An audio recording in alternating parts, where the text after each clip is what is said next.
भारताचे एक सार्वभौम समाजवादी धर्मनिरपेक्ष लोकशाही गणराज्य घडवण्याचा व त्याच्या सर्व नागरिकास सामाजिक आर्थिक व राजनैतिक न्याय विचार अभिव्यक्ती विश्वास श्रद्धा व उपासना यांचे स्वातंत्र्य दर्जाची व संधीची समानता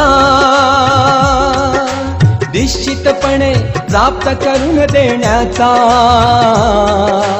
आणि त्या सर्वांमध्ये व्यक्तीची प्रतिष्ठा व राष्ट्राची एकता आणि एकात्मता यांचे आश्वासन देणारी बंधुता प्रवर्धित करण्याचा संकल्पपूर्वक निर्धार